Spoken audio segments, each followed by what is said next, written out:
নমস্কার বন্ধুরা, সন্ধ্যা রান্নাঘরে আপনাদের স্বাগত। আবারও চলে এসেছি নতুন একটা রেসিপি নিয়ে। আজকের রেসিপি কুঁদরি চচ্চড়ি।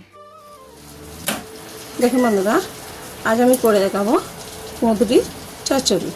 তো তার জন্য এখানে আমি 500 কুঁদরি কেটে নিয়েছি। দেখুন, ভালো করে ধুয়ে লম্বা লম্বা করে কেটে নিয়েছি। এখানে আলু দেখুন খোসা ছাড়িয়ে লম্বা লম্বা করে কেটে নিয়েছি, কেটে ধুয়ে নিয়েছি। তো আপনারা কুঁদরি কিন্তু আগে থেকে ভালো করে ধুয়ে নেবেন। কুঁদরিতে অনেক নোংরা থাকে। কুঁদরি যদি পাকা মতন হয়ে থাকে বা হলুদ মতন হয়ে থাকে, সেটা কিন্তু ফেলে দিতে হবে, না হলে টক হবে। কুঁদরি পেকে গেলে টক হয়। দেখ বন্ধুরা, এখানে আমি একটা কড়া বসিয়েছি। কড়ার মধ্যে কিছুটা তেল দিয়ে দিয়েছি। ওই তেলটা গরম হয়ে গেছে। এবারে কেটে রাখা কুঁদরি আর আলুটা তেলের মধ্যে দিয়ে দেব।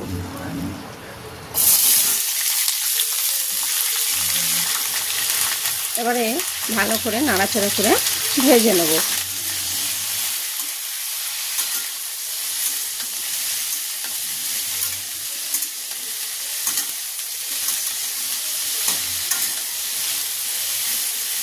আমি এর মধ্যে কিছু দিলাম না, কুঁদরি ভাজতে সময় লাগে, সেই জন্য কুঁদরি আলুটা আমি একসাথে ভেজে নিচ্ছি আগে।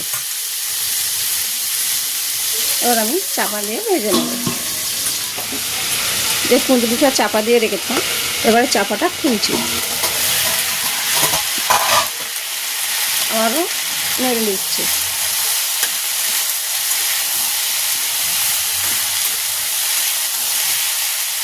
আবারও নেড়ে নিলাম।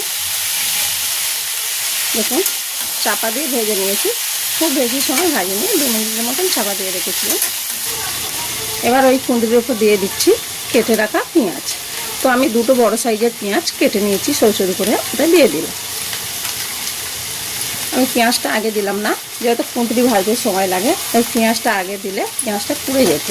এবারে কিন্তু পেঁয়াজটা দিয়ে আবারও কুঁদরির সাথে ভালো করে নাড়াচাড়া করে ভেজে নেব।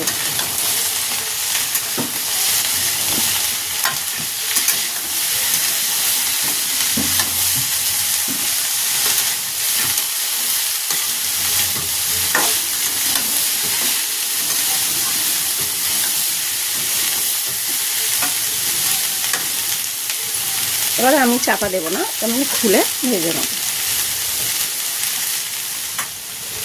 কুঁদরি আলু পেঁয়াজটা ভালো করে ভাজা হয়ে গেছে। এবার ওর মধ্যে দিয়ে দিচ্ছি 1/2 চামচ আদা বাটা।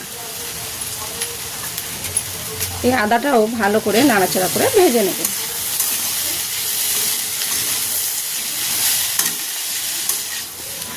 দেখুন বন্ধুরা, আদাটা খুব ভালো করে ভেজে নিয়েছি।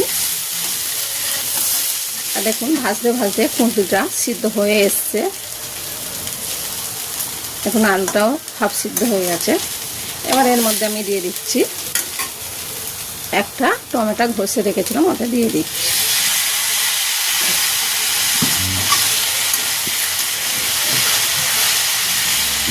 টমেটোও ভালো করে ভেজে নেব, যাতে টমেটোর গন্ধ না থাকে। দেখুন বন্ধুরা, টমেটোটা খুব ভালো করে কষে নিয়েছি।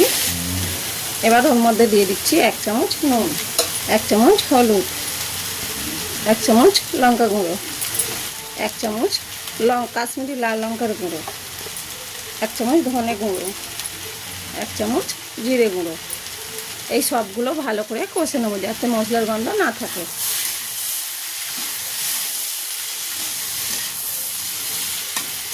দেখুন বন্ধুরা, খুব ভালো করে কষা হয়ে গেছে। এবার এর মধ্যে দিয়ে দিচ্ছি জল।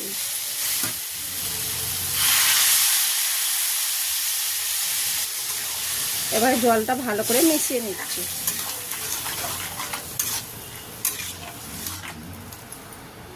এবার চাপা দিয়ে 10 মিনিট ফুটিয়ে নেব। দেখুন বন্ধুরা, 10 মিনিট হয়ে গেছে, চাপাটা খুলছি। আবার একবার নেড়ে দিচ্ছি। দেখুন, একদম শুকনো হয়ে গেছে আর তরকারিও হয়ে গেছে। দেখুন, একদম জল নেই। তবে এই তরকারিটা এরকম খুব শুকনো শুকনো করতে হবে। দেখুন কতটা সুন্দর হয়েছে। দেখুন, আমাদের তরকারি হয়ে গেছে, নামিয়ে নিচ্ছি।